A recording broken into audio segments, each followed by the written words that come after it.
voces. Diputados Argentina.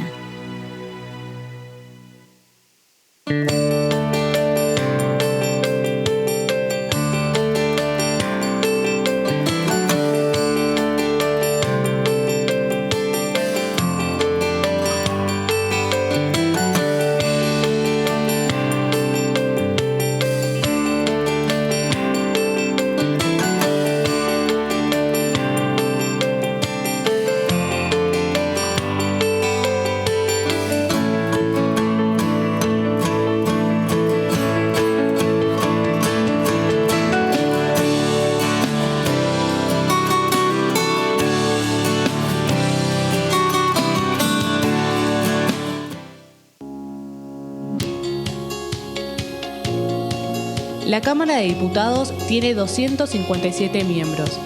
Los diputados debaten y sancionan leyes que rigen en todo el territorio nacional. Algunas de las más importantes son el presupuesto de gastos generales del Estado, el Código Civil, el Código Penal, la forma en que se rige el trabajo, las jubilaciones, entre tantas otras. Además, controla y hace un seguimiento de las políticas del Poder Ejecutivo a través de la visita de diferentes funcionarios o el pedido de informes, así como la posibilidad de realizar juicios políticos a los funcionarios. La duración de los mandatos de los diputados es de 4 años y pueden ser reelegidos indefinidamente. Desde el momento en que asumen y hasta el final de su mandato, no pueden ser acusados, interrogados judicialmente, ni molestados por las opiniones o discursos que imitan desempeñando su mandato. Son requisitos para ser diputado tener al menos 25 años, 4 años de ciudadanía argentina y haber nacido en la provincia por la que se postula o haber residido en ella los 2 años precedentes. Se agrupan en bloques que expresan partidos políticos o afinidad ideológica. Existen también los monobloques integrados por un solo diputado.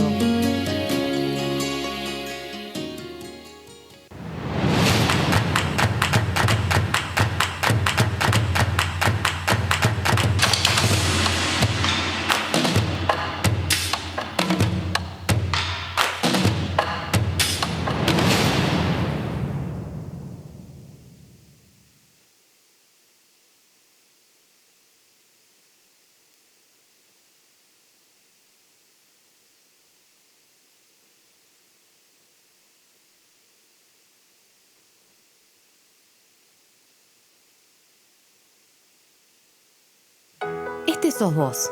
Hoy decidiste no quedarte en casa y pusiste en riesgo de contagio a 3 personas más. Ahora Juli, Fabi y Rubén tampoco se quedan en casa y pueden llegar a contagiar a 3 personas más cada uno. Esa es la forma en la que crece la famosa curva de la que todos hablamos. Quedándote en tu casa, evitas contagiar a muchas de estas personas y la curva baja. Así nos permitís preparar el sistema sanitario para atender a los contagiados y contagiadas. Quédate en tu casa. Argentina Unida. Argentina Presidencia. Al virus lo frenamos entre todos. Al virus lo frenamos entre todos. Al virus lo frenamos entre todos. Al virus lo frenamos entre todos. Al virus lo frenamos entre todos. Al virus lo frenamos entre todos. Al virus lo frenamos entre todos. Al virus lo frenamos entre todos. Al virus lo frenamos entre todos. Al virus lo frenamos entre todos. Al virus lo frenamos entre todos.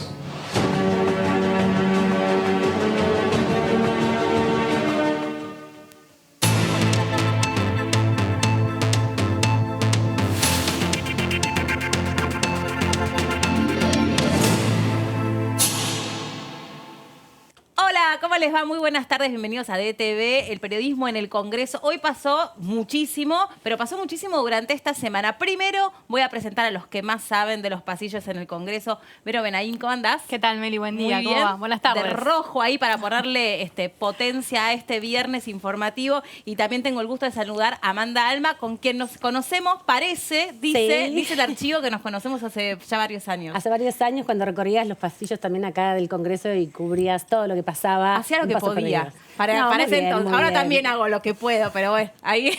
Vas muy bien, vas muy bien. Bueno, Mariana Espesapria, ¿cómo va? Bien, Melina, ¿vos cómo estás? ¿Todo bien? Todo muy bien. Hubo un corte ahí de pelo. Hubo un corte de pelo, Mira. hubo una advertencia y Y pasó la tijera. un acatamiento. Se reperfiló el corte. Exactamente. Perfecto. Y Claudio, que por ahora no Muy buenas pasó tardes. por la peluquería. Exactamente. La peluquería siempre decimos una peluquería casera, obviamente. Exactamente. ¿Cómo va, sí. Claudio? ¿Bien? Muy bien. Buenas tardes. Bueno. Buen viernes para todos. Igualmente. Gracias. Bueno, ayer yo quería decir esto, técnicamente, ¿cómo se llama? Se sesionó, en realidad se expresaron en minoría, pero no se logró quórum, porque Vero siempre tiene la palabra precisa y ella me explicaba, es lo que estaba tratando de saber. Es decir, la oposición pidió una sesión especial para tratar temas muy sensibles que también nos ocupamos esta semana, no lo lograron. No llegaron al número 129, que es el quórum necesario para poder avanzar en lo que es la sesión especial. Recordamos que es la mitad más uno del cuerpo legislativo, que son 257 diputados. Y por eso, como no llegaron, tienen el derecho, por reglamento interno, Meli, a poder avanzar en el recinto, pero en expresiones de minorías. Por lo tanto, se dice que fracasó la sesión o se cayó, pero hubo estas expresiones en minorías de la oposición, donde, bueno, vimos el desahogo tanto de Juntos por el Cambio como también de algunos interbloques que aportaron algún numerito, pero que no llegó a ser una sesión formal como se conoce. Sí. ¿Y qué quedó para ustedes de esa sesión? Bueno, lo que frustrada? buscaban ellos era, sobre todo desde la oposición de Juntos por el Cambio, era derogar un decreto que tiene que ver con la ampliación de las facultades que tiene el jefe de gabinete para repartir, para redireccionar partidas. Faltaron 5. Es poco, pero es un montón también cuando se junta el quórum. Entonces, si bien quedaron ahí las expresiones de los diputados y las diputadas, sin duda, bueno, se mostró que hay una fuerza de la oposición que no alcanza para sesionar, pero sí, bueno, para presionar bastante. Sí, que decíamos que cuando las sesiones son las sesiones físicas, cuando uno trata de buscar un número como el 5 de diputados para que haya quórum, es muy intenso el recorrido de los diputados que van y Claro. vienen, que entran a los despachos, pero acá va por grupito de WhatsApp, ¿no, Claudio? Vos me explicabas eso. Exactamente. Fueron días, digamos, de intercambio febril de WhatsApp. Lo cierto Sí. es que el fallido intento de ayer de sesión también tiene un mensaje político muy importante, que lo dijo el presidente del interbloque de Cambiemos, Mario Sí. Negri, cuando planteó en una parte de su discurso y dijo, bueno, que no esté el oficialismo en un planteo de este tipo es lógico, pero que no esté una parte de la oposición nos llama mucho la atención. ¿Y a qué se debe? Y bueno, lo que deslizó y habló, llegó a hablar de extorsión. ¿Por qué utilizó esta palabra? Porque considera que los que no participaron y que no dieron quórum son diputados que responden a distintos gobernadores. O sea que lo que deslizó es que hubo un intento del Poder Ejecutivo para precisamente a través de la relación con distintos gobernadores de que los diputados que necesitaban Juntos por el Cambio para poder tener el quórum no estuvieran ahí.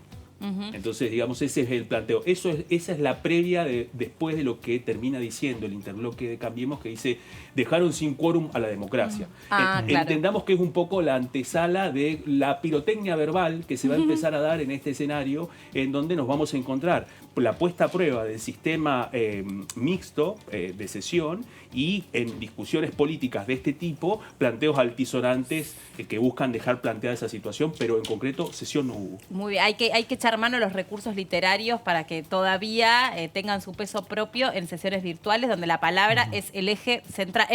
Ojo, en el recinto también debiera ser el eje central la palabra, pero hemos visto otras situaciones. Sí, pero de hecho, bueno, justamente es el momento donde los diputados se expresan. El tema de los discursos es central en la política, Exacto. es lo que más sostiene. Acá hay 19 bloques, por más que haya muchos bloques que tengan 1, 2, 3 integrantes, eso es lo que hace también en esta relación tan ajustada, ¿no?, entre el oficialismo y Juntos por el Cambio, que es la primera oposición, digamos, que tiene más Mayoritaria. volumen de miembros, hace que las negociaciones sean muy finitas, ¿no? Claro. Si se le están 129, Juntos por el Cambio tiene 116, no le falta tanto. Exacto. Los que María. quedaron en la mira, Melina, Eso, fueron quería- 2 bloques. Por un lado, el interbloque federal, sí, que fueron solo 4 de los 11 miembros estuvieron en esa sesión, es decir, contribuyeron, pero hasta ahí. Y el otro bloque que quedó en la mira es Unidad Federal para el Desarrollo, tiene 8 integrantes y solamente uno, José Luis Ramón, el presidente de la bancada, estuvo en la sesión. ¿Qué quiere decir?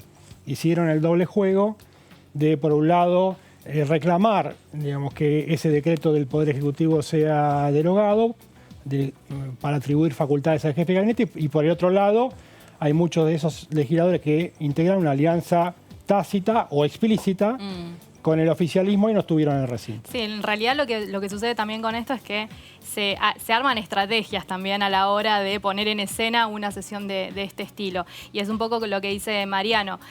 Por los pasillos, horas antes de que llegue, o mientras sonaba el timbre convocando a los legisladores que están de manera presente en el Congreso de la Nación, porque recordemos que hay algunos que están de manera presencial y el resto de manera remota, bueno, varios deslizaban esta posición de decir, van a ir algunos del interbloque, pero dando por seguro de que no iban a llegar el quórum. Y esto es una estrategia armada de decir, bueno, los interbloques también decimos que estamos en contra del decreto de necesidad y urgencia, pero bueno, a la hora de manifestarnos tenemos que poner en evidencia esa situación. Entonces, ¿qué hacemos? Algunos vamos y otros nos quedamos, ¿no? Representante de Frente de Todos, la diputada Aparicio ya está en contacto con nosotros, a quien le agradecemos muchísimo este espacio, diputada Aparicio, gracias por brindarnos de su tiempo. Queríamos preguntarle cómo ha vivido esta sesión de ayer, estos pedidos, estas expresiones, que bueno, que no logró ser, ¿no?, por falta de quórum. Bueno, buenas tardes. La realidad es que estamos dentro de una situación de emergencia que ya arrastrábamos desde antes de la pandemia y se sumó la situación esta. Estamos trabajando sobre el nuevo presupuesto, contamos con un presupuesto que viene del gobierno anterior y es necesario tomar medidas y así ha hecho el presidente. Así que bueno, nosotros apoyamos las medidas que ha tomado el presidente y que van por buen camino y están aceptadas por la gran mayoría de los argentinos. Recién mis compañeros hacían mención de algunas expresiones que sí quedaron sentadas, algunos reclamos, algunos reproches políticos. Para mí la más dura fue esta de que, bueno, faltó quórum para la democracia, ¿no? Esta expresión ¿de qué diputado fue? De Ritondo. No sé qué opinión le merece a usted una expresión como esta. Bueno, yo creo que hay algún cierto aprovechamiento político porque nosotros en los 3 primeros meses de comenzado nuestro gobierno trabajamos muchísimo más en la legislatura que todo el año anterior, donde se gobernó mucho por decreto y donde no había la participación y el trabajo que la Cámara hoy tiene y que llevamos todo a discusión. Así que yo creo que no ha sido algo, digamos, que en este caso el diputado hable desde un lado donde tirando una piedra, cuando la realidad ellos cuando les tocó gobernar no lo han hecho de la misma manera, ¿no? O sea, estamos ante una emergencia y ellos no gobernaron con emergencia. Diputada, buenas tardes. Amanda Alma la saluda. Le quería preguntar con respecto específicamente al tema que convocó a la sesión, que tiene que ver con el decreto de necesidad y urgencia 457, que la oposición argumenta que amplía los poderes del jefe de gabinete, pero que también tiene que ver con los fondos reservados de la AFI. ¿Cómo ve usted la posibilidad, bueno, justamente de saldar esta discusión y seguir adelante con los debates importantísimos que tiene la Cámara con la oposición? Bueno, yo creo que hay muchísimo diálogo. Ya el presidente de la Cámara es una persona que continuamente estamos dialogando con la oposición, con todos los bloques, y siempre hay posibilidades de llegar a un acuerdo, y así lo hemos hecho hasta ahora. O sea, cuando nos planteaban la necesidad de sesionar, y así se hizo, pudimos poner en funcionamiento, gracias a todo el personal de la Cámara, todo lo que es las nuevas tecnologías y adaptarnos al nuevo funcionamiento, y así hemos dialogado y hemos llegado a acuerdos, como por ejemplo con el artículo 109 que se votó hace poquito respecto a la Ley Nacional de Educación, lo mismo con respecto a la economía del conocimiento, que sacamos dictamen único. O sea que diálogo no falta, es todo lo contrario. Nosotros en ese sentido somos democráticos y siempre hemos sido, nuestro espacio ha sido muy democrático, siempre hemos llegado por el voto y siempre dialogamos. Diputada. No comparto esto que plantean como que no somos democráticos o hacen ver como que no hay diálogo. Por el contrario, yo creo que hay muchísimo más diálogo que antes. Diputada, ¿cómo le va? Buenas tardes. Verónica Benaim la saluda. Quería consultarle en ese sentido, ante la consulta que le hizo Amanda, si los temas que se pretenden avanzar la semana que viene, seguramente economía del conocimiento, esta situación de la oposición hace que se dificulte poder seguir sesionando de esta manera y también avanzar en una nueva aprobación de este protocolo remoto que está próximo a vencerse. No, digamos, son distintas opiniones, para eso está el Congreso, cada uno tiene, hace su planteo, da a conocer sus opiniones, para eso está el Congreso. No, yo creo que en los temas que hemos charlado y que nos hemos puesto de acuerdo, esto va a funcionar. Yo creo que todo, tanto nosotros como la oposición, quiere sesionar, quiere ir al Congreso, estamos trabajando arduamente en las comisiones, en sesionar.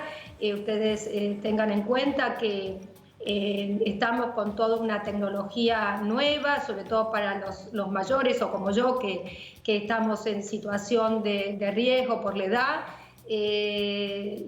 No es fácil las nuevas tecnologías y nos estamos adaptando y haciendo un gran esfuerzo, así como también en el diálogo. O sea, nuestro gobierno es un gobierno de diálogo y de llegar a acuerdos. El presidente de la Cámara, Sergio Massa, es un hombre de diálogo, igual que el presidente, así que yo creo que vamos a arribar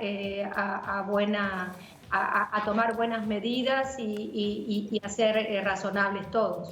Diputada, ayer hubo una reunión, la Comisión de Agricultura y Ganadería, donde recibió un informe del INTA y del SENASA. Le quería consultar qué pudo recuperar, qué le parece lo más saliente de ese informe que fue presentado en comisión. Bueno, primero felicitar a la presidenta del INTA, es en este caso la primera mujer que llega a la presidencia, así que felicitarla nuevamente, ya lo hice ayer. Y bueno, es un informe donde nos dieron un panorama de la problemática del país, en la situación de todo lo que son los institutos de investigación como es el INTA y los avances que a pesar de la pandemia se han podido realizar a través del SENASA. En el caso particular de mi zona, yo soy diputada por la provincia de Buenos Aires, hay un tema que me preocupaba, que era, se desfinanciaron el Instituto de Investigación, en este caso es la Estación Experimental Agropecuaria Delta del Paraná, que hizo un muy buen trabajo en la genética de salicáceas y hizo que aumentara la producción al doble en los últimos años y buscando nuevos nichos, y tenemos alrededor de 300 productores en la zona. Y bueno, se había desfinanciado tanto en recursos materiales como humanos, y bueno, tuvimos la palabra del INTA en que para junio vamos a tener las vacantes, sobre todo en la parte de profesionales, ingenieros, que llevaban adelante este tipo de investigación, que fue muy fructífera para la zona, que como ya dije, nos dio un aumento de la producción. Así que, bueno, nosotros por nuestra parte, o mi parte, contentos también, le planteé otra problemática que Diputada, ¿me escucha? Mariano Espesapia la saluda. ¿Cómo le va? Hola. ¿Me escucha bien? Sí, yo te escucho. Usted es de San Fernando. Me preguntaba, estaba explicando un distrito del norte del Gran Buenos Aires. Usted estaba explicando la problemática del sector de agricultura. Me llama la atención que es un sector que uno no equipararía al conurbano bonaerense. Pero ustedes tienen en ese distrito, en San Fernando, toda la parte del Delta. ¿Por qué no nos explica un poco cuáles son las necesidades que tiene el Delta en esta materia? Bueno, nosotros, el Delta bonaerense tiene 3.000 kilómetros cuadrados, es muy, muy amplio, de los cuales en el caso de San Fernando tenemos 900 kilómetros cuadrados. O sea que es la tercera parte de lo que es el Delta bonaerense, la tiene el distrito de San Fernando. Nosotros tenemos producción de salicáceas, que es fundamentalmente álamos y sauces, ganadería, tenemos más de 10.000 cabezas de ganado, juntamente con Campana, que es un gran productor también de ganadería y salicáceas, y turismo en Tigre. Después tenemos miel, tenemos junco, mimbre somos los primeros exportadores, y después frutales, así que es una vasta zona que necesita apoyo por las dificultades para llegar. Y en esta zona hoy estamos trabajando con la estación experimental que trabajó hace muchos años, y nosotros logramos, nosotros digo porque uno habla desde San Fernando, que tiene una gran producción y tenemos alrededor de 300 productores en la zona del Delta bonaerense, con 14.000 hectáreas plantadas, y se pudo lograr a partir de esta investigación que hizo esta dependencia del SENASA, duplicar, teníamos 168.000 toneladas año que fundamentalmente se colocaban en lo que es papel prensa, y a partir de mejorar la calidad de la madera, hoy estamos vendiendo otras casi 163.000 toneladas a la industria del mueble. Diputada, la quiero llevar a otro tema que se debatió también ayer, que tiene que ver con los despidos en SENASA y con las reincorporaciones. El secretario general de ATE estuvo presente también en la comisión y planteó un desmantelamiento importante a lo largo y ancho del país en los últimos años de trabajadores del SENASA. ¿Cómo van a seguir con este tema y si hay posibilidad de reincorporarlos? Bueno, eso es una decisión del SENASA y del INTA. Se están revisando lo que nos han comentado, toda la situación. En el medio tuvimos este problema de hace 2 meses y medio, que estamos con el problema de la pandemia que todos conocemos, pero se está trabajando en eso. Esto es lo que nos dijo la gente tanto del INTA como del SENASA, y seguramente lo que se explicó que, bueno, hubo nombramientos a último momento el año pasado por sobre la gente que tenía ya años en estas dependencias y que por promoción van ascendiendo. Entonces pusieron a último momento nombramientos en noviembre por sobre las categorías que merecían el ascenso. Entonces se están revisando esos nombramientos y nos han comentado de que, bueno, van a ir solucionándolo en la medida que vayan viendo caso por caso. Pero se van a reincorporar. ¿Sí? ¿Perdón? Se van a reincorporar, ese es el planteo. Son 600 trabajadores. El planteo, sí, que se van a ir revisando y se van a ir incorporando, y también dándole solución a aquellas personas que fueron tomadas a último momento y que por sobre los empleados que estaban anteriormente, que tenían derechos ya para poder ascender a esos cargos. O sea que es todo un acomodamiento, no solo del personal anterior, sino de los últimos que se tomaron. Diputada, buenas tardes. Claudio Mardones la saluda desde el piso. ¿Cómo le va? Le quería hacer una pregunta con respecto al SENASA en virtud de un tema que está vinculado con el futuro de la economía argentina. Uno de los ejes que incluso planteó esta semana el presidente Alberto Fernández es el escenario de la pospandemia posiblemente esté cruzado por esfuerzos para multiplicar las exportaciones argentinas. Uno de los ejes desde el comienzo de la nueva gestión tiene que ver con ampliar la exportación de carnes al exterior. Quería preguntarle si las autoridades del SENASA habían explicado cuáles van a ser los esfuerzos fitosanitarios que van a tener que llevar adelante los mercados internacionales a partir del nuevo escenario de la pandemia, y si van a retomar los planteos que había hecho la administración de los Estados Unidos para mejorar los controles fitosanitarios para poder completar las cuotas de exportación de carne a ese país.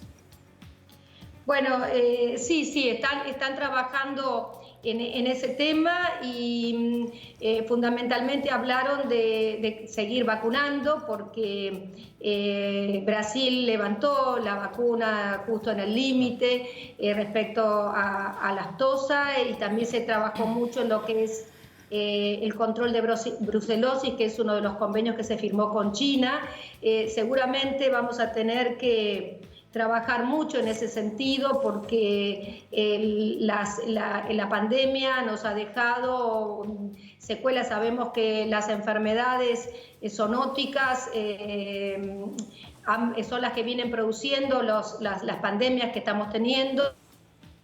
Ahí justo le perdimos el audio a la diputada, pero bueno, es una de las versiones, ¿no?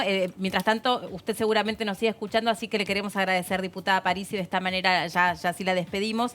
Una de las versiones es esta, la que decía ella, y la otra es que probablemente esta pandemia que estamos atravesando tenga que ver con el desmanejo del medio ambiente, con algún tipo de prueba o ensayo sintético que se haya hecho en algún laboratorio, pero bueno, todavía eso está en pleno desarrollo de investigación. Pero ¿qué ha pasado en esta comisión? Por ejemplo, se habló sobre la vacuna para la aftosa, sobre la brecha que hay entre la producción y la venta de las frutas, los reclamos de los productores también, ¿no? Que tanto hemos escuchado en las calles el año pasado y en años anteriores. Y el protocolo que se armó también en el medio de la pandemia con respecto a algunas cuestiones que tienen que ver con los bolsones de agricultura familiar, también lo que son los galpones de empaque, los mercados frutihortícolas y también las empresas frigoríficas. Y como bien lo decía la diputada también, ayer se habló del tema de la vacuna contra la aftosa que dejó de aplicar Brasil y cómo implicaba esto en Argentina, siendo que somos países vecinos y fronterizos. Y arrojaban un dato importante desde SENASA en ese sentido. Decían que en Argentina se siguió aplicando la vacuna contra aftosa y que el 80% del rodeo vacuno está vacunado en nuestro país. Dame 2 segundos, Vero, porque quería ser un poco más educada con la diputada Paricio, que por problemas de la tecnología se la había llevado una ola, diputada, pero bueno, simplemente despedirla y no sé si quería completar lo que estaba diciendo, porque bueno, quedó ahí como medio a mitad de camino. Bueno, un poco decir que nosotros tenemos que trabajar mucho en las exportaciones. Yo presenté un proyecto sobre la lechería y sobre la importancia de aumentar la producción, duplicar en 10 años. Es un proyecto integral que tiene que ver con la exportación y poder cuatruplicar en 10 años el proyecto. Fue muy trabajado, lo estudiamos muchísimo con gente, con especialistas en el tema. Y la realidad que vamos a tener que trabajar fuertemente, es un sector que puede aportar muchísimo a la entrada de divisas, que es lo que estamos necesitando fundamentalmente por la abultada deuda externa que tenemos, trabajar en forma muy agresiva en el sector exportador para conseguir las divisas que necesitamos. Muchísimas gracias, diputada. Quedó mucho más claro ahora sí. Gracias, que tenga buenas tardes y buen fin de semana. Hasta luego. Hasta luego. Muchas gracias. Buen fin de semana. Todo que ya uno no sabe dónde está viviendo, cómo está viviendo. Bueno, ahí Vero, que vos creo que sí ya habías terminado, que habías mencionado un poco. ¿Alguien más que Mariam? Hay dos organismos muy importantes para el sector agropecuario argentino, que son el INTA y el SENASA. Lo que está pasando en el interior del país es bastante grave, es que algunas provincias cerraron estas oficinas. Bastante complicado. Uno de los diputados, Carlos Alberto Paz, decía que él, por ejemplo, en Entre Ríos, la oficina que dependía, digamos, de la zona de Entre Ríos estaba en Santa Fe. Es decir, los productores tienen que trasladarse de Santa Fe a Entre Ríos si quieren tener atención de estos organismos. Es un tema complicado y tiene que ver con todo lo que fue la achique del gasto del Estado durante el último gobierno. Claro. Fue una de las discusiones que se dio fuerte ayer, ¿no? Se encontró el SENASA y las autoridades del INTA con un mapeo y una reorganización regional de la Argentina que había pasado de 14 regiones a 7 y eso dificultaba mucho el trabajo específico de los técnicos. Hablaron mucho también ayer de la importancia de los equipos técnicos que siguen trabajando por más que no estén percibiendo su salario, ¿no? Porque muchos de ellos todavía no están en el proceso de reincorporación, pero entienden que este es el momento fundamental, sobre todo con la cuestión de la pandemia, para los controles sanitarios de la exportación ganadera, por lo que decía también la diputada que Brasil decidió dejar de vacunar. Entonces eso genera mucha complicación en Argentina. Sí, y otra de las cuestiones... Sí. Perdón. No, digo que eso tiene que ver No sé si es una cuestión de falta de aire, si estábamos por pedir una ambulancia. No, que justamente lo que te quería decir era que tiene que ver con un debate muy importante, porque las exportaciones han aumentado en este tiempo, esto es lo que venimos comentando, ayer también lo decíamos, se han incrementado en 7, 10%, tanto avícola como ganadera, y en ese sentido también es muy importante dar cuenta de los mecanismos del Estado para el control, no solamente la cuestión sanitaria, sino todo el mecanismo que tiene que ver con el transporte, que es una gran preocupación porque la situación es diferente en cada provincia. provincia. Sí, y con el riesgo que supone que creo que ya lo habíamos conversado nosotros aquí en estos programas para los camioneros, sobre todo, que es uno de los principales frentes de están más susceptibles en esta cadena de contagios, ¿no? Los reclamos que ellos venían haciendo. No, iba a acotar simplemente que hay que destacar que antes de que venga la pandemia, también estos organismos recién se estaban conformando, se estaban designando a las autoridades, entonces también se encontraron con dos cuestiones. La primera es cómo dejaba el gobierno anterior este organismo, y la segunda es la pandemia, ¿no? Entonces eso también queda y se refleja en estas siempre comisiones con la denuncia de bajo presupuesto, Exactamente. ¿no? Siempre eso es lo que quedó latente. Dime. Hay un tema que cruza esto que tiene que ver con la logística y nos encontramos con un actor muchas veces soslayado que tiene que ver con el transporte. El transporte ha sido uno de los primeros golpeados por la pandemia y posiblemente sea uno de los que más tarden en recuperarse. En ese contexto, una de las rutas que sigue funcionando tiene que ver con el transporte de carnes y también con el transporte de verduras. ¿Cuál es el gran problema? Que nos hemos encontrado hay muchas imágenes de camiones que se han encontrado con grandes dificultades para entrar a determinados pueblos. Eso es otro problema que se suma a los controles fitosanitarios para poder garantizar la trazabilidad de seguridad de la carne a la hora de la exportación. Y en el caso del INTA, lo cruza otro tema estructural. Las estaciones del INTA en el interior del país son claves para la agricultura familiar y para los pequeños productores.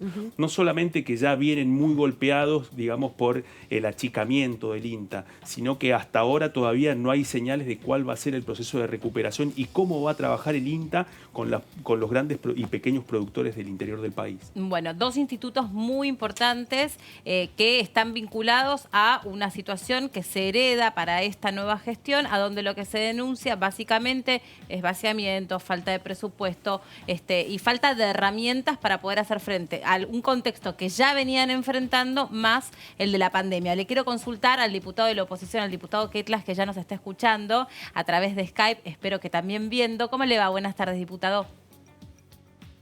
Yo no los estoy viendo, pero supongo que ustedes me no sabe están lo que viendo se pierde. Le voy avisando. Confío en la tecnología, Bueno, ¿cómo le va, diputado? Acá estábamos tratando como de ir haciendo una recopilación de todo lo que se trató ayer en la comisión. ¿Qué planteo han hecho ustedes? ¿Qué sensación les queda después de que estos institutos tan importantes como los que estamos mencionando digan que están trabajando básicamente sin presupuesto, sin haber todavía percibido los salarios, enfrentando una situación de un contexto muy severo para todos, para el sector además? Bueno, el COVID es un shock que, así como golpea a los sectores, ha golpeado al Estado. Al Estado, yo soy una persona en el sentido, o pretendo ser una persona razonable, que un gobierno que quedó ahí medio frisado, a ver. A ver, ¿me escuchan ahí? Sí, ahora sí. ¿Me escuchan bien? Sí. Bien, voy a tratar de moverme para no añadir problemas. Bueno, que un gobierno que empezaba se vio sacudido por un shock de naturaleza inesperada de alguna manera, ¿no? O sea, los gobiernos se preparan para distintos desafíos, para que te baje el precio de los productos que vos exportás, para que tengas un conflicto diplomático, eventualmente te preparás para tener un nivel de tensión social, digamos, pero realmente, y en esto no emito ningún juicio, porque lo que le pasó al gobierno argentino es lo que le pasó a la mayoría de los gobiernos en Occidente, por lo menos. Había una situación de que una infección, digamos, para decirlo de alguna manera, una crisis de tipo sociosanitaria de estas características. La última en una dimensión apenas comparable con esta es la de la gripe española hace un siglo. O sea, nosotros tenemos todo el siglo XX que de alguna manera se fue transformando lentamente en un siglo relativamente aséptico, porque las vacunas, el estado de bienestar, la provisión de agua segura, etcétera, hicieron que grandes fenómenos de contagios, infectocontagiosos, o sea, grandes, fueran desapareciendo y de hecho han desaparecido de nuestra memoria. Yo tengo 55 años. Y el último gran shock epidémico en Argentina que afectó la cotidianidad de las familias y de las empresas, etcétera, que es el de la poliomielitis, es del año 56, 57, o sea, yo no lo viví, porque la epidemia de cólera de los 90 o el N1H1 no es comparable con esto. Por lo tanto, cuando llegás a esa situación y te das cuenta que precisás, digamos, que el aparato estatal precisa de alguna manera reacondicionarse para enfrentar ese ese desafío en términos de provisión alimentaria, compra de respiradores, oxígeno medicinal, sistemas logísticos, con los distintos niveles jurisdiccionales, etcétera, es un verdadero shock. Y claro, todo lo que queda un poco al costado, sería fácil para mí entrar en una crítica, digamos, pero todo lo que queda un poco al costado de la centralidad del problema, padece, ¿no?, una postergación. Y seguramente los institutos, ayer escuchamos a la gente que obviamente tiene dificultades, y a nosotros nos gustaría ser parte de la solución, ¿no? O sea, no ponernos en la situación facilista de levantar el dedo, digamos, y en ese sentido acompañar las miradas que permitan recuperar una normalidad que la vamos a precisar necesariamente en el proceso pospandémico. Nosotros probablemente, digamos, nadie tiene certidumbre, pero vamos a tener una cola pandémica. Se habla de la cola pandémica, que es el tiempo en que empiezan a bajar los casos, pero que las personas siguen con miedo para tener actividades. De la recuperación. Impacta decisivamente. Miren, ya en China, en China habilitaron en las grandes ciudades los cines con el espacio, una butaca sí, una butaca no, etcétera, y la gente no va igual. Los cines tuvieron que cerrar porque no van la gente, o sea, la gente no va a los restaurantes, etcétera. O sea, la recuperación económica tiene enorme cantidad de dificultades. Entonces, de alguna manera, el Estado ahora ha centralizado el destino de partidas a iniciativas no previstas, porque yo estoy seguro de ingreso familiar de emergencia, ni tenía previsto la compra de respiradores, y si hubiera ganado otro tampoco lo hubiera tenido previsto, y entonces estamos en una situación de shock. Yo creo que hay que ponerse, ayer los escuchamos con atenta consideración, de verdad siempre es bueno escuchar a las personas, siempre es bueno, digo, porque es una información de primera mano, que no está mediada por un título periodístico, a eso me refiero, ¿no? Y entonces hay alguien que cuenta el desenvolvimiento de una dependencia pública. Nosotros somos yo personalmente soy de los que creen creo en el servicio público, o sea que creo que el Estado tiene que funcionar adecuadamente, y por supuesto trabajar sin cobrar es una disfuncionalidad, pero estoy más del lado de las soluciones, digamos, de contribuir en este momento difícil, no generando un chamullo, digamos, sino tratando de ver de qué manera el Ejecutivo puede efectivamente recuperar la normalidad en aquellas áreas que parecieran que no son esenciales respecto a la salida pandémica, pero seguramente lo van a hacer, digamos. Diputado Mariano Spezapria lo saluda. Quería consultarle, usted representa a la provincia de Buenos Aires. ¿Cómo está la actividad agropecuaria en el interior bonaerense? Porque bueno, nosotros vemos la realidad de la pandemia desde el AMBA y tenemos una situación muy compleja, delicada, con una cuarentena bastante estricta. Pero bueno, tal vez la actividad agropecuaria en el interior de la provincia de Buenos Aires está funcionando. ¿Esto es realmente así? Y por otro lado, ¿cuál es la problemática que tiene ese sector respecto de la cuestión impositiva? Varias cosas. Esto es efectivamente así, digamos, ¿no? Al declararse una actividad esencial, en general en las localidades, y aparte el sector agropecuario tiene naturalmente, por su peso y por su arraigo, una llegada a los gobiernos locales, y salvo excepciones no se perdió la funcionalidad productiva en términos, no hay, puede haber algún nivel de dificultad, pero no hay dificultades insalvables en que la gente, en atender el tambo, en atender el acopio, en llevar los animales, en traerlos. La verdad que en ese sentido, por suerte, no solo para el sector, digamos, sino porque eso es clave en términos de provisión alimentaria. Usted imagínese que a la tercera o a la cuarta semana la gente vaya a los supermercados y empieza a no encontrar los productos, etcétera, hubiera agregado un problema por sobre el problema, ¿no? Así que efectivamente eso es así. Bueno, y desde el punto de vista fiscal hay un problema estructural que es anterior al COVID, y respecto de los cuales el COVID o la situación que vive Argentina con los mercados financieros, etcétera, simplemente agrega un nivel de dificultad, ¿no? El sector es un sector que está sobreimpuesto fiscalmente en general.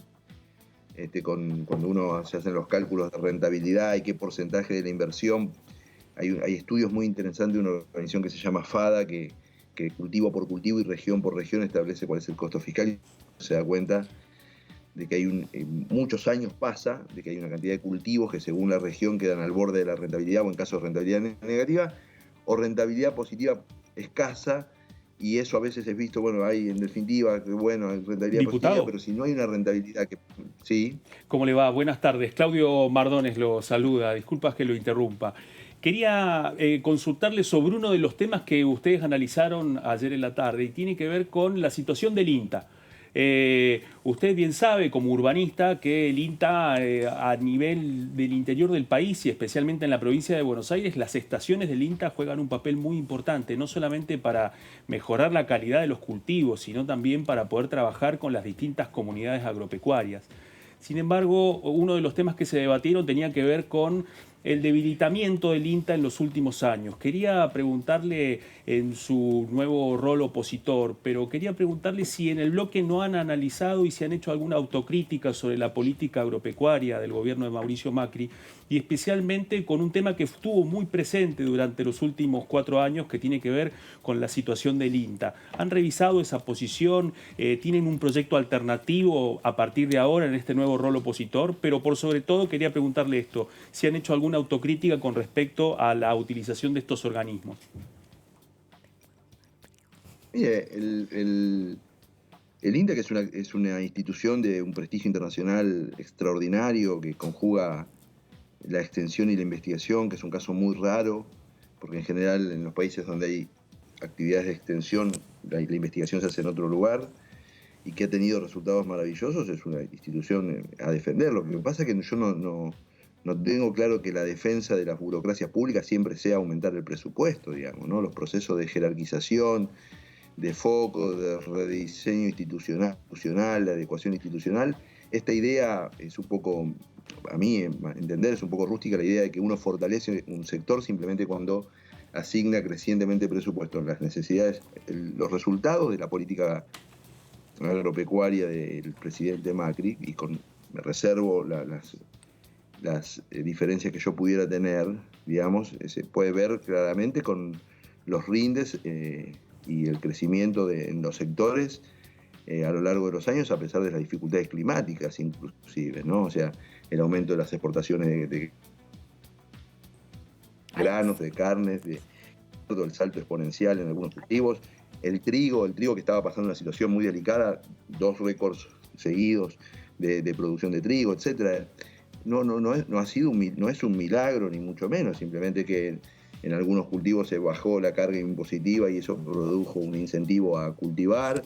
En lugares que se hacía un solo producto, se empezó a hacer cultivos de invierno y de verano porque la rentabilidad se recuperaba, etcétera. Yo creo que es el sendero a tomar, es que el sector tenga los incentivos suficientes para funcionar de manera fluida y, por supuesto, tener un INTA profesional, jerarquizado, etcétera. A mí esa idea, digamos, de que, pues ayer nos escuchamos inclusive a los dirigentes sindicales en términos a la reincorporación de agentes o no, que yo creo que si corresponde, si su función es necesaria, etcétera. No tengo una visión antiestatista, pero me parece que una forma de respetar a las burocracias públicas, que esta pandemia va a poner en juego esto, una forma de jerarquizarla y el proceso de jerarquización de la conversación pública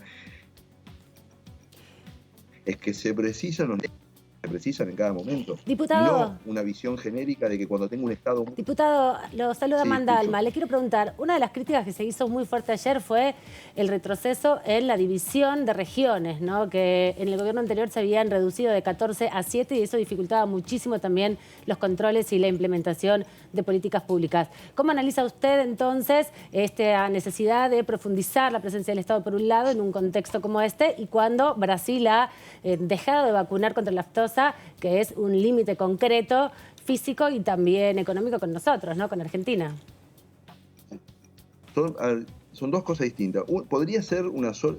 Miren, les voy a decir una cosa. Hay estados muy pequeños en el mundo que funcionan con una eficiencia absoluta en términos de garantizar los bienes públicos y los objetivos públicos que se proponen, y hay estados muy grandes en el mundo que son ineficientes en producirlo, etc. Y a la inversa, hay estados grandes muy eficientes, el caso del Estado francés, que es un estado grande y eficiente. La relación entre tamaño del Estado y consecución de los objetivos públicos no tiene una correspondencia.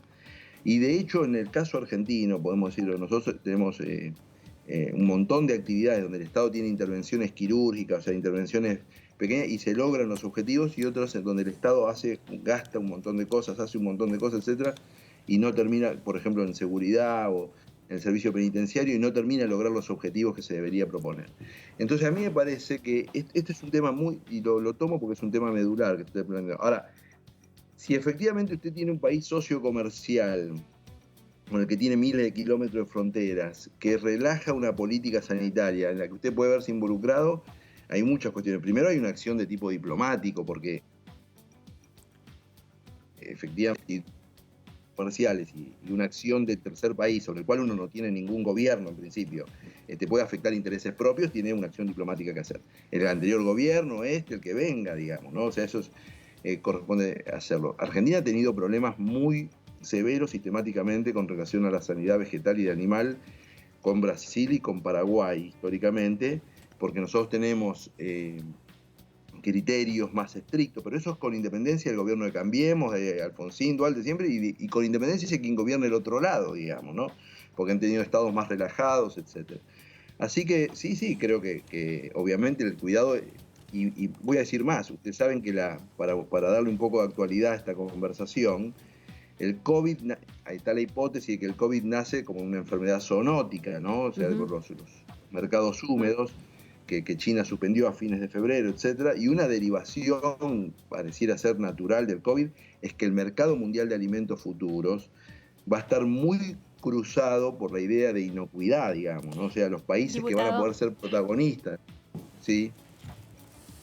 Diputado, ¿cómo le va? Buenas tardes. Verónica Benaim lo saluda. Se empieza a hablar de poco a poco de lo que va a ser la recuperación económica post-pandemia y ya creo que ayer el presidente Alberto Fernández instaló un debate que se va a meter, digamos, en el Congreso de la Nación y tiene que ver con una reforma tributaria, reforma impositiva. Bueno, ¿cuál sería para usted, cómo debería ser esta reforma y si está de acuerdo, digamos, con esta postura que ha tomado el presidente Fernández? Mire, si hay algo que en la Argentina merece ser reformado, es el sistema fiscal. Seguramente el criterio que tengo yo, no sé si se condice con el del presidente Fernández, digamos, ¿no? Tenemos un sistema fiscal muy anárquico que tiene muchísimos impuestos, tenemos que ir a un sistema fiscal de muchos menos impuestos.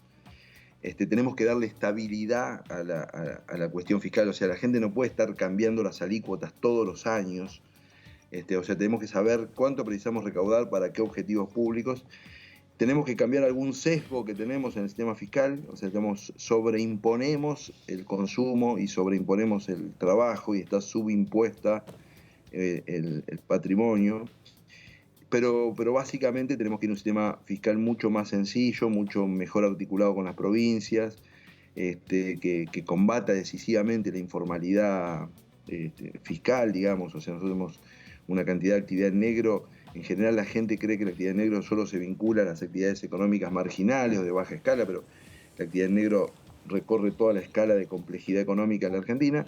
Argentina precisa una reforma fiscal severa, cuyo primer paso sería que el Estado en la Argentina hoy, más o menos, los 3 niveles de gobierno representa 40 puntos del PBI.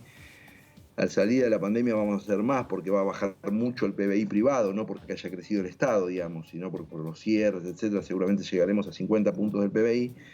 Yo creo que eso es inasumible por parte de la economía argentina. O sea, nosotros ponemos a todas nuestras empresas al borde del quebranto porque precisamos llevar adelante una presión fiscal que es inasumible, bueno, que se ve concretamente con la tasa de mortalidad empresaria que tenemos y la baja tasa de creación de empresas que tenemos. La Argentina tiene 17 empresas formales cada 1000 habitantes. Para poner en igual rango, Italia tiene 68 empresas formales cada 1000 habitantes. O sea, tenemos poca creación de empresas y esa poca creación de empresas tiene que ver con el marco fiscal que tenemos. Se precisa una reforma fiscal. Si yo pudiera darle un consejo al presidente Fernández es que mande un proyecto y nos tomemos 3 o 4 meses para trabajar. Yo creo que en muchos aspectos nos podríamos poner de acuerdo. Y ir a un sistema fiscal que sea más justo, más sencillo de administrar, que las pequeñas unidades económicas no tengan que depender de un contador, que las puedan gestionar de manera individual, etc. Y sería una gran Argentina. Diputado, muchísimas gracias por este contacto con nosotros. De a rato el aviso, porque seguramente va a haber la repetición del programa, queda como congelado. Tratamos de que sean siempre caras que lo favorezcan, pero bueno, veo que esto nunca se sabe. Les agradezco, no sé si Sí, ahí está. Ay, bueno, vieron que uno siempre tiene que hablar sonriendo porque siempre te congela en la cara más desfavorecedora de todas. Bueno, ahí estaba el diputado Ketlas para ponerle un poco de onda porque es viernes, no nos olvidamos de eso. Vamos a repasar entonces nosotros aquí en la mesa lo que pasó ayer en esta sesión frustrada que hubo, a donde, bueno, algunos de los temas me parece que todos andan con muchas ganas y con mucha necesidad de expresarse. Claro, lo que pasa es que hasta ahora venimos viendo un congreso de mucha amabilidad, de muchos acuerdos, de muchas situaciones donde todos compartían el mismo diagnóstico y a partir del martes, podemos decir, todo esto empezó a resquebrajarse un poco, claro, ¿no? Y eso es lo que se vio muy fuertemente ayer en la sesión y también se va repitiendo en las entrevistas que vamos teniendo, ¿no? Toman sus distancias y piensan decir, bueno, no revisemos tanto lo que pasó antes, veamos cómo vamos para adelante. Así que el clima empieza a cambiar, podemos decir, desde esta semana en el Congreso y augura, bueno, mucha más polémica y menos ponerse de acuerdo y más discusión política. Bueno, y uno de los temas importantes que nosotros desde Diputado TV tenemos para contarles es que este domingo vuelve una temporada de Punto Género, un programa que trae, del que has sido parte, trae todos los temas en perspectiva de género, sobre todo aquellas leyes que obviamente te interesan, las mujeres que te representan en el Congreso y todo lo que tiene que ver. Pero además estamos en un contexto muy especial, por eso quiero especialmente saludar a Maga Arens, que está en el Salón Parodi, con la conductora de Punto Género, con Mariana Carabajal, porque estamos atravesando también en perspectiva de género un contexto muy particular que me gustaría desarrollar con las dos. ¿Cómo les va? Buenas tardes.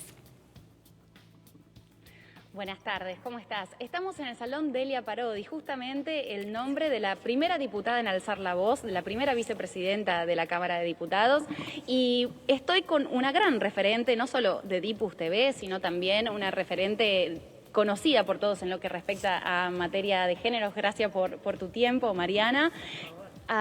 Bueno, a días de ya la cuarta temporada de un programa que conocemos todos y que agradecemos que exista, ¿no? Sobre todo nosotras, para visibilizar toda nuestra agenda en el Parlamento. Sí, ¿qué tal? Buenas tardes, ¿cómo están? Melina, y está Amanda y los demás en el piso, saludarlos. Gracias, Amanda. Muy contenta de volver con Punto Género esta cuarta temporada a partir de este domingo a las 21 horas, con una agenda que tiene que ver con los temas que se debaten en el Congreso con una mirada de género. Y como bien decías vos, en este contexto de pandemia, donde quedaron expuestas cómo la desigualdad se profundiza en estos contextos de crisis y particularmente algunos de los problemas que afectan con más fuerza, ¿no?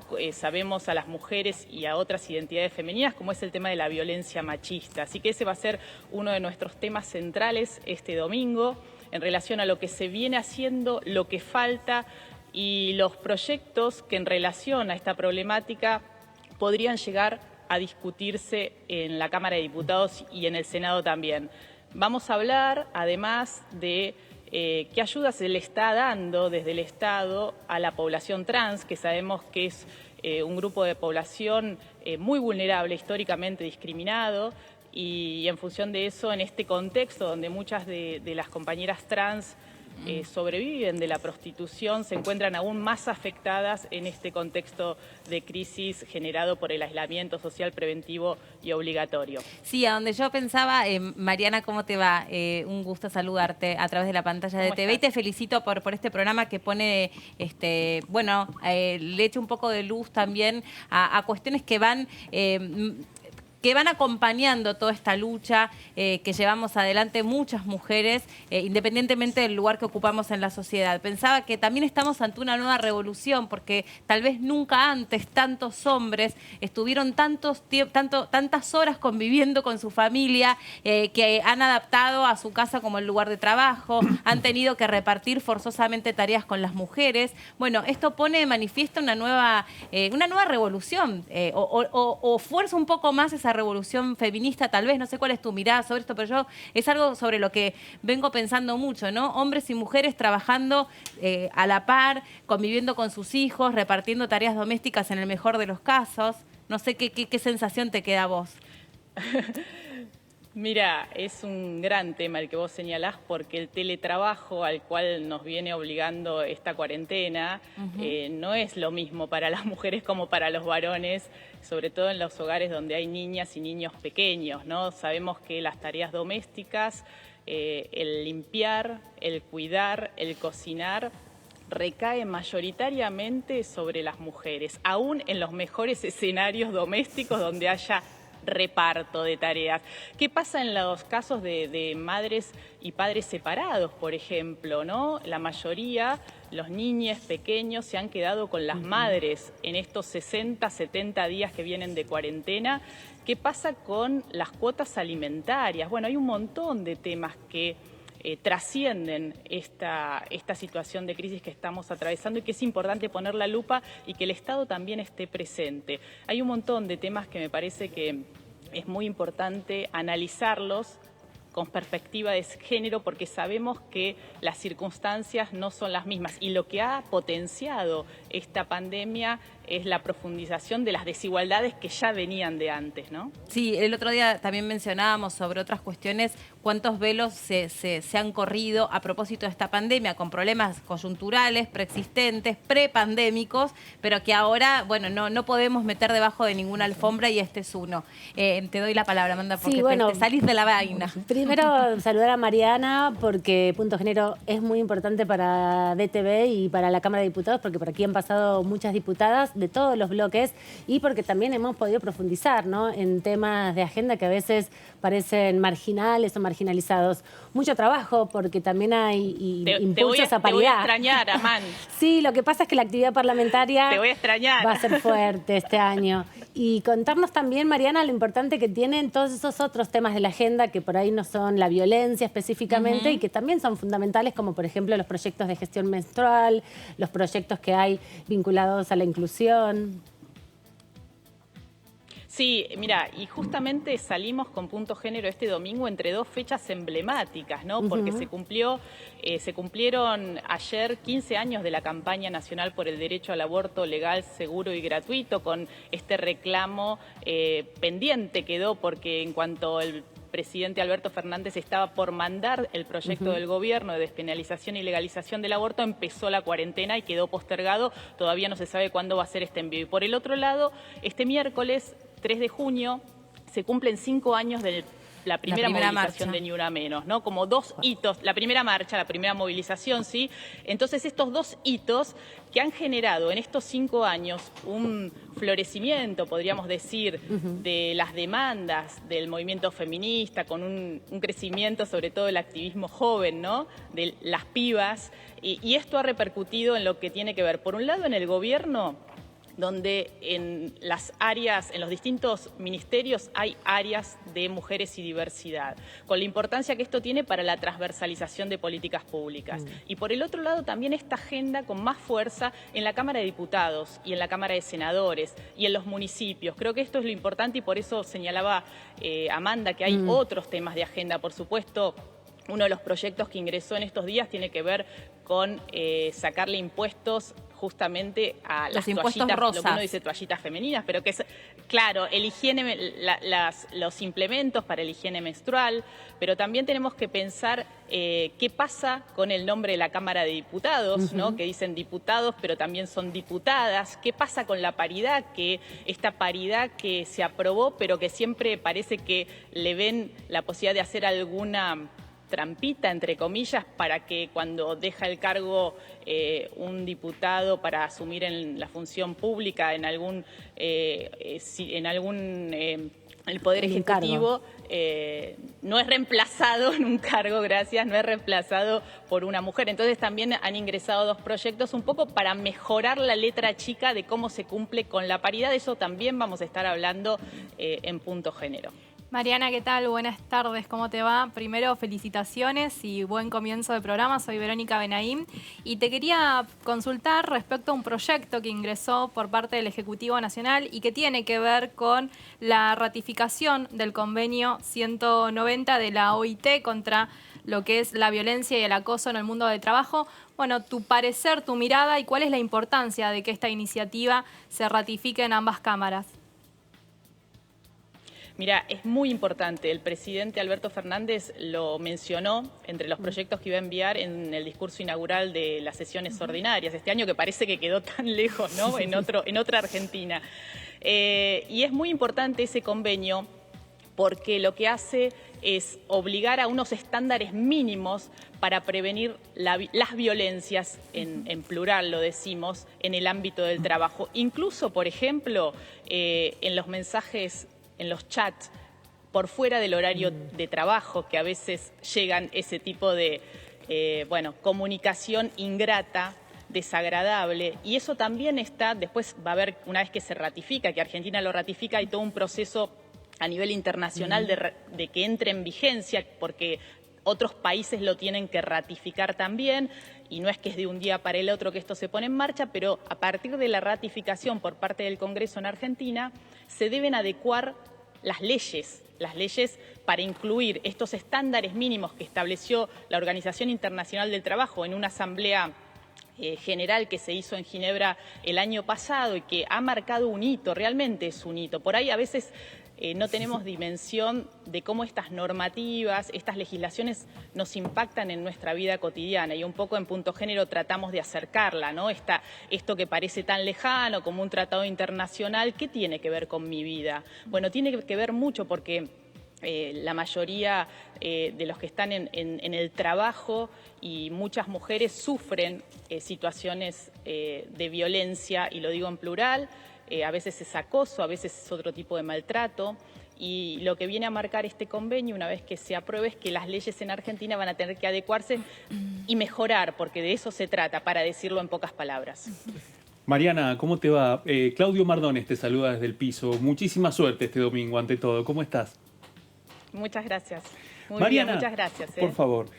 Mariana, hay un escenario que nos ha quitado el aliento desde el comienzo de la cuarentena, que tiene que ver con la multiplicación de femicidios, y que eso ha desnudado algo que ya conocemos, que son las dificultades que tiene el Estado para poder prevenirlos.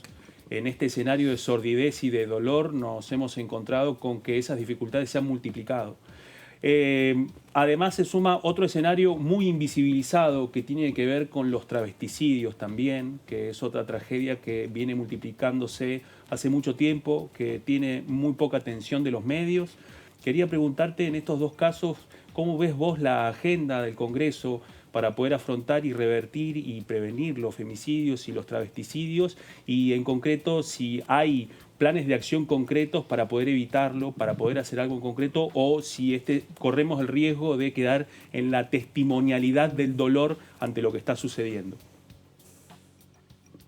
Mira, como vos bien sabés, la problemática de las violencias machistas es una problemática compleja, ¿no? Por eso demanda de políticas integrales. No es solo prever refugios, no es solo prever una línea como el 144. Lo que hoy sabemos que en el marco de esta pandemia y con las cuarentenas, claro, las mujeres y las personas con identidades femeninas están conviviendo en la mayoría de los casos con quienes ejercen violencia en estas relaciones atravesadas por la violencia. Pensá que 7 de cada 10 femicidios ocurren en la vivienda. Entonces, lo que vimos en el comienzo de esta cuarentena, que aumentaban los llamados al 144, que es la línea nacional para pedir ayuda, asesoramiento, pero no es una línea de denuncia.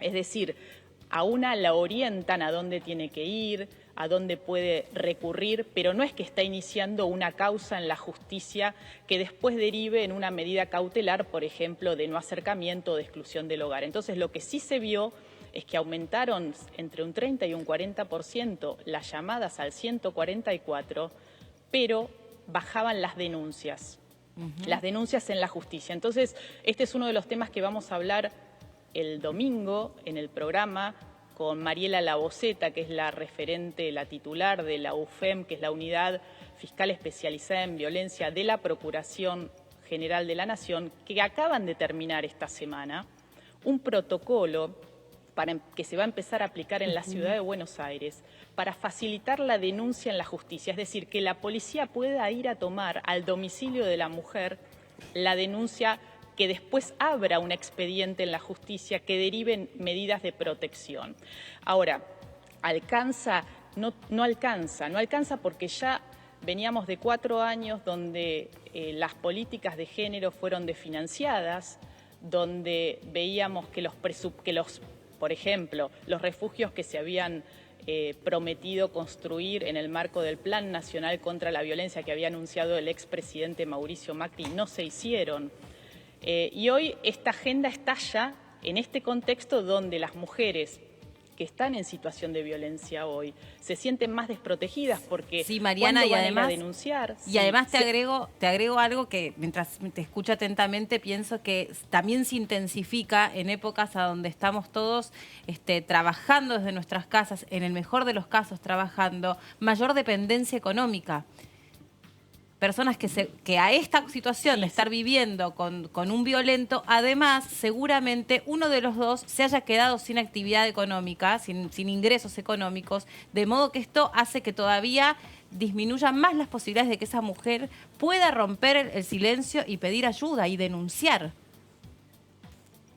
Sin dudas, la precarización laboral, ¿no? La crisis económica que está afectando por las condiciones en las que estamos en esta cuarentena, profundizan estas desigualdades y dificultan la posibilidad de pedir ayuda. Yo por eso creo que hay que apelar también a la sororidad en lo comunitario, ¿no? Sí, vecinos más atentos. Y escucha. Claro, claro.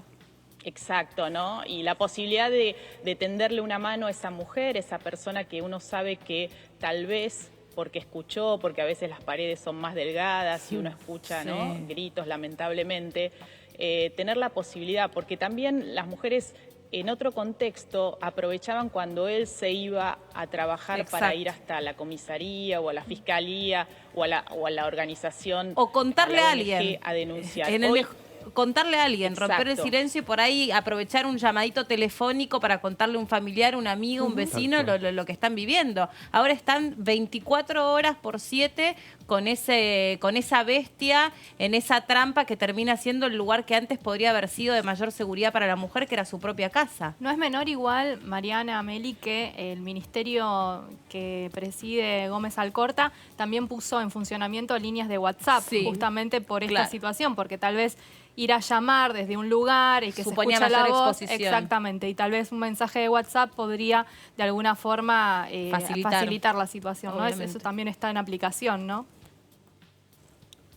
Sí, ahí lo que vuelvo al planteo inicial, ¿no? Que aumentan los llamados al 144, pero no llegan a la justicia, porque el 144 no es la puerta para ir a la justicia. Por eso es muy importante este nuevo protocolo, del cual vamos a hablar en el programa, que va a empezar en la Ciudad de Buenos Aires y que desde el Consejo Federal de Justicia, desde el Ministerio de Justicia, se va a proponer que las provincias también lo adopten. Sabemos que depende de cada provincia, que depende de los poderes judiciales de cada provincia, la cuestión del procedimiento.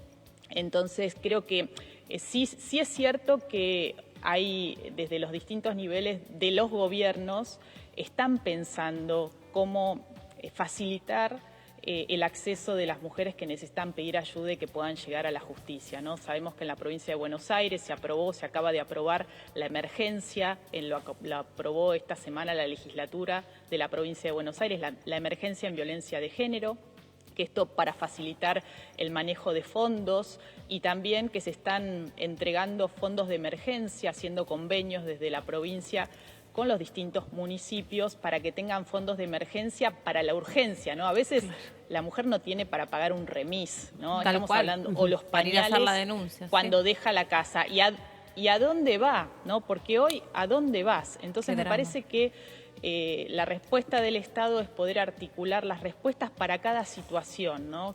Para cada situación, porque sabemos que la problemática es muy compleja y requiere de respuestas integrales, ¿no? Pensar en la particularidad del caso y en la potencialidad de las redes también, ¿no? De las redes locales, comunitarias. Mariana, te agradecemos un montón este rato con nosotros. También ahí a Maga, que hace un trabajo buenísimo todos los días, recorriendo y también exponiéndose, ¿no? En medio de esta pandemia, hace un laburo muy, muy bueno. Una mujer que vale la pena también en el Congreso. No se lo pierdan este domingo, 21 horas, Punto Género, el programa de Mariana Carvajal, a donde se ponen a la luz un montón de temas interesantes, pero no solo para las mujeres, para todos. Mariana, muchas gracias y mucha suerte, muchos éxitos. Gracias, muchas gracias a ustedes. Nos seguimos viendo.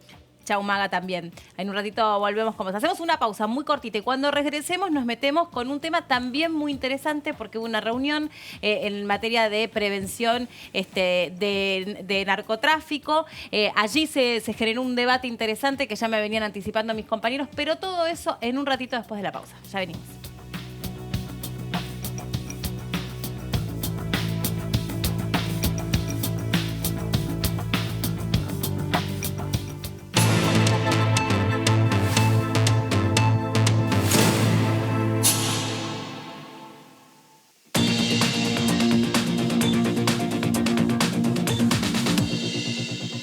Bueno, muy buenos días a todos. Gracias, Laura. Quiero, en primer lugar, felicitar a Laura, que en realidad es quien tuvo la iniciativa y le dio impulso. Se contactó con nosotros para llevar adelante este encuentro.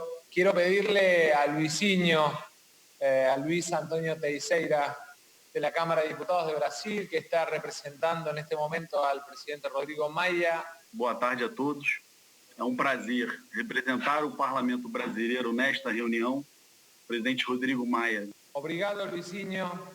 Abrazo para você, para Rodrigo y todos nuestros amigos del Parlamento do Brasil. Y creo que hay una tarea que sí tenemos que encarar los parlamentos de toda la región. Todos nuestros países son miembros de los multilaterales de crédito. Todos nuestros países en los multilaterales de crédito tienen un cupo de crédito establecido por el capital incorporado y por la situación económica de nuestros países. Pero obviamente los países más desarrollados son los que mayor capital incorporado y mayor peso en los directorios o board de los multilaterales de crédito de alguna manera tienen.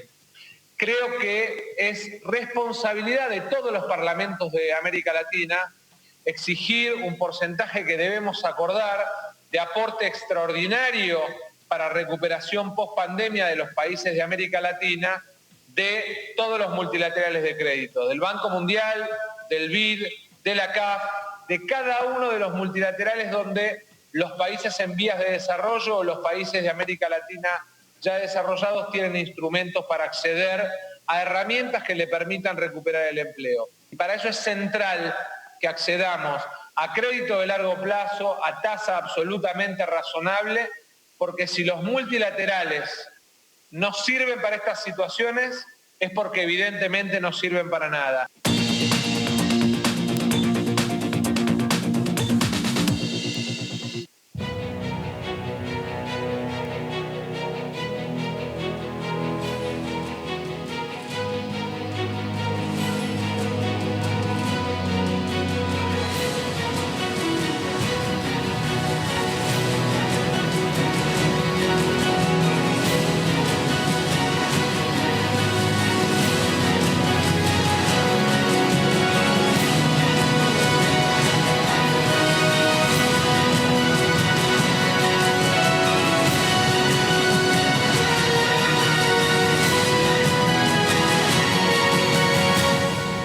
Uniendo voces. Diputados Argentina.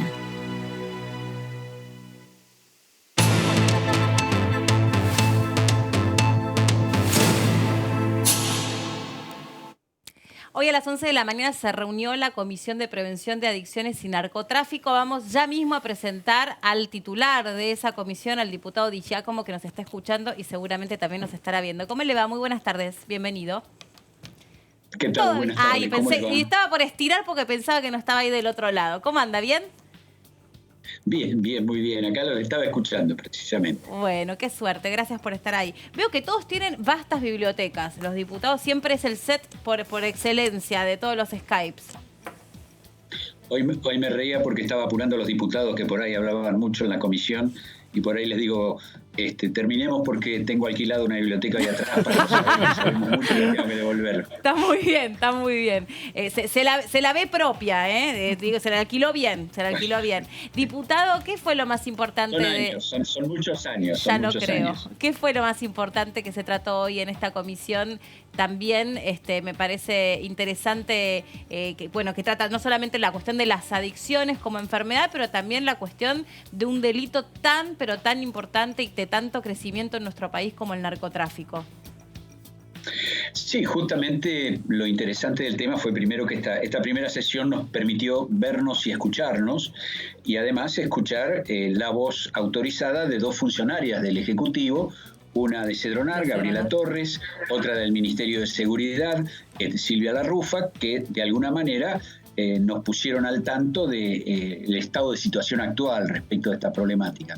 Una problemática que además, obviamente, hay que evitar caer en los reduccionismos. Una problemática como las adicciones es una problemática de salud, sí, una problemática sanitaria, pero también es una problemática de seguridad, también es un problema económico, social, es un problema ético, también en su tratamiento, un problema jurídico. Y en ese sentido nosotros partimos de la base de entender que las drogas no son algo demoníaco, ni es algo, digamos, ni malo ni bueno en sí, ni las drogas son nada más que las drogas ilegales, sino que partimos de la base de entender que, en definitiva, en nuestro sistema la droga es una mercancía más. Y como toda mercancía, tiene quien la produce, quien la distribuye, quien la vende al por menor, quien la consume, quienes comunican a favor de, y también quienes de alguna manera financian y viven del todo lo que después es secundario a este esquema, que tiene que ver con las situaciones de tipo financieras, lavado, etcétera, etcétera. Por eso digo que es un problema de altísima complejidad. Esta es una primera parte de la complejidad. La segunda parte de la complejidad es entender que las drogas sí son las drogas sintéticas, estas que hoy en día lamentablemente cada vez tienen mayor llegada, pero también son las drogas derivadas de los vegetales que conocemos, ¿no es cierto? Es decir, desde los hongos, aquellos alucinógenos antiguos, pasando por la amapola, siguiendo por la marihuana, el hachís, la coca. Es decir, tenemos una serie de derivados que configuran drogas, en la mayoría de los casos ilegales. Pero también droga es el alcohol, y justamente el principal problema que tenemos en Argentina, lamentablemente, hoy lo dijo una diputada, inclusive de acuerdo al último estudio de la OMS, el otro día estuvimos participando de unas jornadas que organizó la Organización Panamericana de la Salud en este tema. Estamos a la cabeza de las estadísticas en el consumo por parte de jóvenes y en el inicio a edades cada vez más tempranas, y en el consumo, digamos, excesivo que se produce no todos los días, pero sí en determinado tipo de situaciones, con un gran daño para y el policonsumo también, que se pone manifiesto entre el alcohol y otras sustancias. Exacto. Y también es importante señalar que también droga es el tabaco. Y droga, finalmente, son los fármacos. Y cuando digo los fármacos, no digo nada más que los psicofármacos. Digo los fármacos que también nos inducen socialmente a consumirlo. Cualquiera que se pasa un rato frente al televisor se va a dar cuenta la gran cantidad de publicidad que hay alrededor de sustancias, algunas de venta libre, otras no tanto, que aparecen como pócimas mágicas frente a determinadas situaciones. Diputado. ¿Cuál es la incidencia que tiene todo?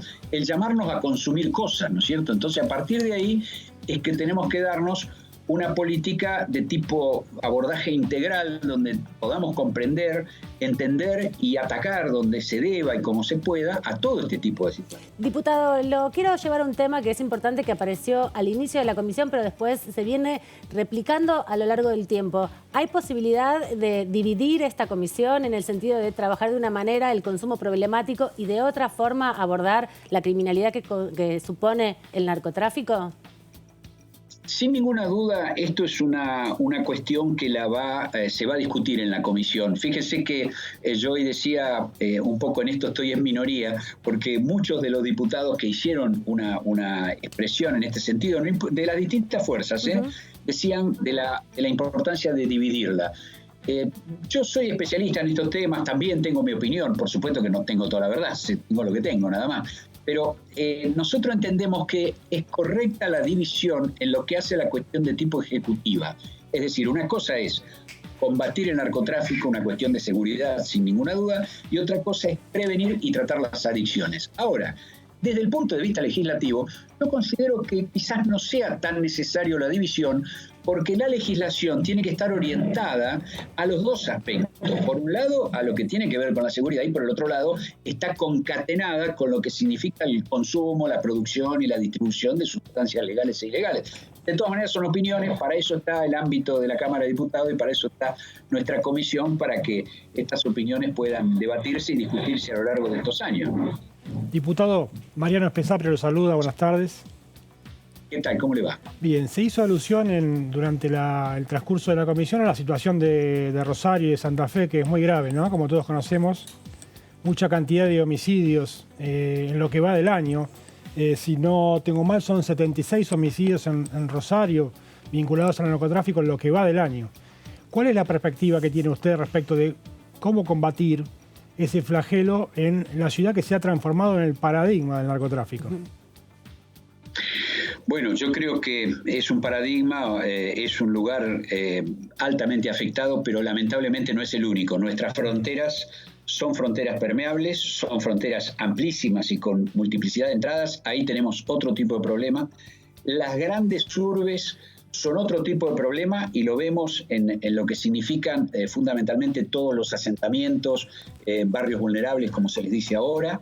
Y por otra parte, si yo tengo que hablar del interior profundo, le tengo que decir que, por ejemplo, mi región, la Patagonia, con sus grandes distancias, con todo el tema de la soledad y demás también, y con el petróleo y con, en fin, explotaciones que movilizan dinero, también son lugares donde el tráfico de este tipo de sustancias es importante. Entonces, sí. Ya que menciona el tema de la soledad, me parece que ya que todos los temas los terminamos vinculando con este tema que estamos, que nos ha modificado por completo la realidad, ¿no? El tema del aislamiento, me parece que también ha crecido muchísimo el consumo de alcohol durante estos días. Es otra de las advertencias que se ha hecho desde la Organización Mundial de la Salud. No sé si han podido tocar estos temas, si tiene alguna estadística referida o alguna cuestión que haya sido trabajada en comisión hoy a propósito de este contexto también que estamos viviendo. A ver, no se trabajó hoy específicamente en comisión, pero sí le digo, como yo me dedico a este tema, participé en esta semana en una reunión que organizó la OPS y que contó con especialistas de la Organización Panamericana, de las Naciones Unidas, e inclusive con un especialista español, donde marcaban estadísticas y marcaban este tipo de situaciones donde la cuestión del COVID motivó, por ejemplo, un aumento del consumo. Sabe que uno podría pensar que estando cerrados los espacios y los bares o los lugares de eventos públicos podría haber una disminución del consumo. El hecho es que, evidentemente, de acuerdo a las encuestas que se realizaron, hay elevación del consumo domiciliario de todo este tipo de sustancias, alcohol y benzodiazepina, las dos cosas que lamentablemente frente a estas situaciones de angustia, de tensión, de depresión y de estrés, suelen ser elementos que se consumen, digamos, en para demasía, evadirse, ¿no?, de esas realidades. Sí, como una forma, ¿no es cierto? Yo a veces señalo la publicidad de una benzodiazepina de un laboratorio muy vendido en este país, que decía: si no puedes cambiar la realidad, por lo menos cambia el precio para tolerarla. Cosa terrible, ¿no? Porque te decía, la realidad primero te da un mensaje y decía: mira, no te calentes por cambiar la realidad, cosa negativa, sí, que nos induce a quedarnos pasivos frente a lo malo.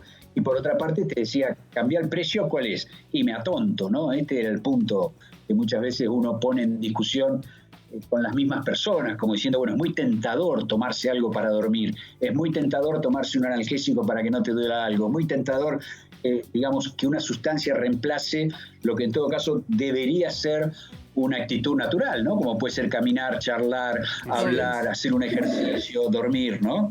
Así es, diputado. Claudio Mardones lo saluda desde el piso. ¿Cómo le va? Buenas tardes. ¿Qué tal, Claudio? ¿Cómo le va? Muy bien. Diputado, la cuarentena ha disparado los consumos tanto de drogas legales como de drogas ilegales. Pero este debate nos ha impedido avisorar un poco de dónde venimos. La política criminal del Estado hasta el año pasado estuvo concentrada en la persecución del narcotráfico, en la detención, en la comunicación de récords de detenidos que en la mayoría de los casos tenían que ver con consumidores más que con organizaciones. Todo esto en un escenario en donde tanto Rosario como Córdoba, como dijo mi compañero, están atravesados por una situación de violencia policial y de narcotráfico inesperada e impensada hace algunos años atrás. Quería preguntarle si en la comisión han hablado con respecto a cuál va a ser el paradigma de política criminal de esta gestión a partir del escenario de pospandemia y cuáles van a ser los controles que van a aplicar y qué rol va a tener el Poder Legislativo en este escenario.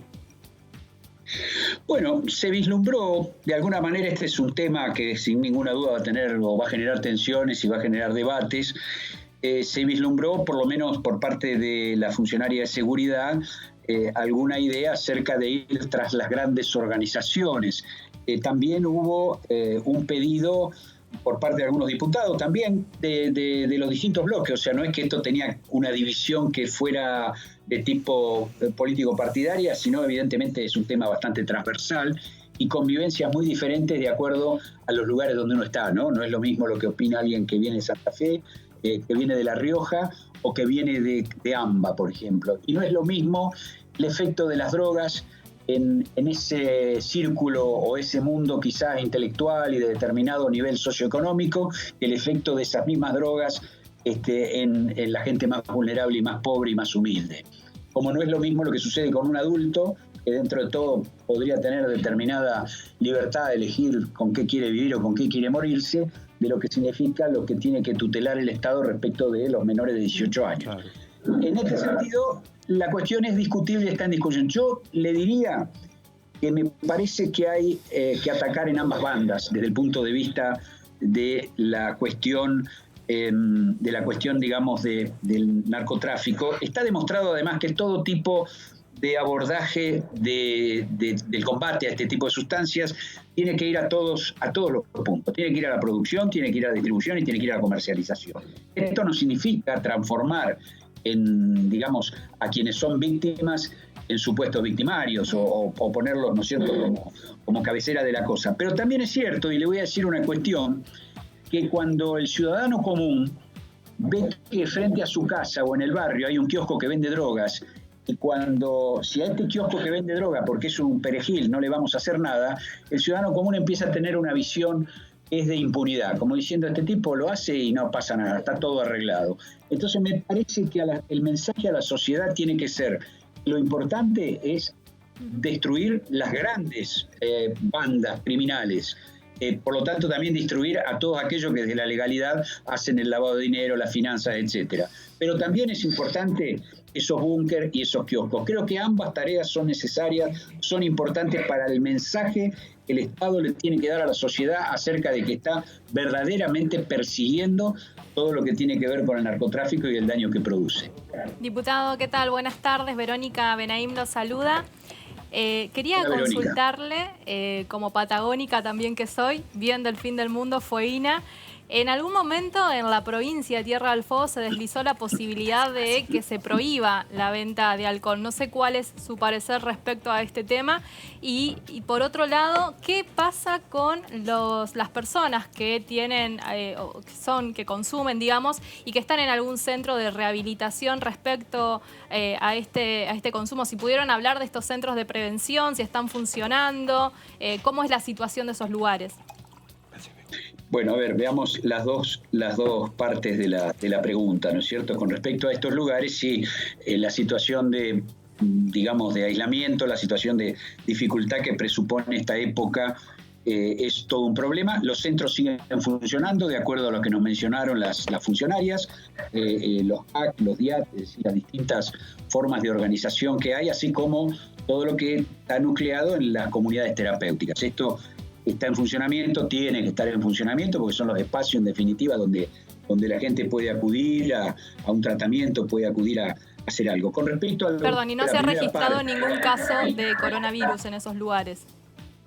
No, nadie informó ni tengo conocimiento de eso. Hasta ahora, por lo menos, así como hemos visto que sí se ha producido en geriátricos o en las cárceles, no se han producido en estos lugares, por lo menos públicamente hayan trascendido. Y la otra parte era algo que me preguntaba sobre la prohibición, ¿no es cierto? A ver, la prohibición acerca de cuestiones que están culturalmente aceptadas es absolutamente negativa. Lo único que hace es generar un mercado negro, ¿no es cierto? No tiene sentido. Yo soy de una provincia de producción de vinos, no en mucha cantidad, pero sí en altísima calidad, vinos de alta gama. Somos de una provincia con una tradición en este tipo de consumos inclusive, pero también es cierto que una cosa es lo que en todo caso es el consumo habitual, cultural y aceptable. Otra cosa es que utilicemos esto para pagarle al peón rural el fin de semana para que entonces no reclame más allá de lo que tiene que reclamar o no reclame por sus derechos. Por eso digo, la droga en sí no se la puede atacar diciéndole, creyendo que con un decreto, con una ley la prohíbo y nadie la va a consumir. Hay que trabajar sobre todos los aspectos. Y con respecto a cuestiones como el alcohol o como el tabaco, que yo creo que el gran ejemplo de triunfo, por lo menos de éxito, vamos a llamarle así, en el combate a una de las adicciones más terribles en materia de incidencia personal que tiene, que es el tabaco, ha sido, fíjese, trabajar sobre el desaliento a su consumo en lugares públicos, por ejemplo. No se lo ha prohibido y, sin embargo, ha sido una política muy efectiva, ir a la publicidad, ir a la prohibición de fumar en el lugar público, ir a esto de que el derecho de la comunidad siempre tiene que estar por lo menos emparejado con el derecho individual. Así que me parece que las políticas, yo no las veo como políticas de prohibición, sino como políticas de control y de tratamiento del problema, ¿no? Y de interpretación también, porque estas cosas que usted estaba mencionando es justamente poder interpretar cada uno de los espacios en los que estamos viviendo y las realidades. Diputado, no tenemos más tiempo. Para otra versión de programas de DTV, lo invitamos a que nos cuente qué es lo que lee, ya que alquiló ahí la biblioteca. Le vamos a preguntar acerca de su lectura. Bueno, lo último que leí fueron 2 libros de Claudia Piñeiro. Ah, muy bien. 2 libros de Claudia Piñeiro. Perfecto. El último, que es Catedrales. Catedrales es una lección, no vamos a spoilear el libro para los que no lo leyeron. Catedrales es toda una lección frente a la vida de determinado tipo de cuestiones. Es muy, muy bello libro, literariamente, además de una calidad enorme, porque escapa a esa fórmula que tienen algunos escritores, que es estudiar un tema, desarrollarlo y meterle una historia alrededor.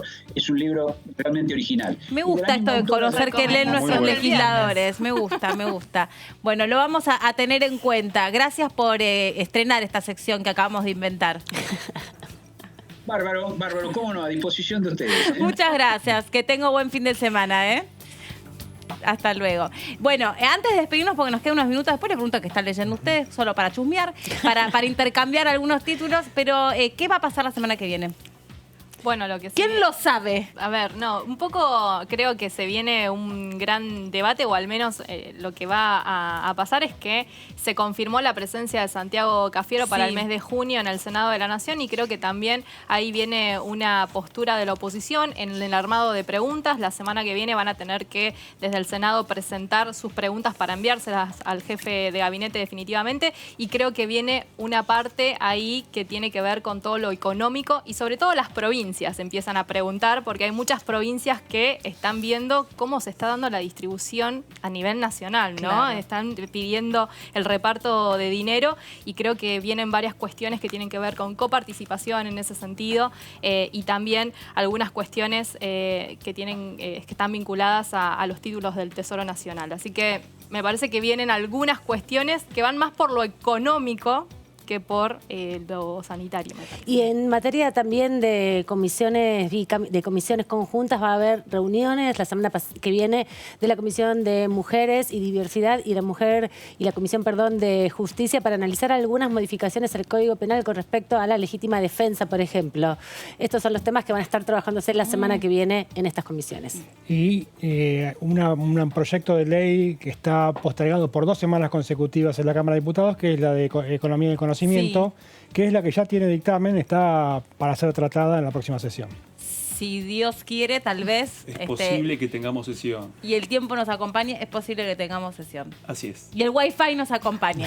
Bueno, muchas gracias a todos por haber estado ahí del otro lado. Nos reencontramos el lunes que viene y vamos a tener novedades el lunes que viene, así que pegaditos a la pantalla de TV. Gracias a todos mis compas de esta tarde. Que tengan excelente fin de semana y cuídense.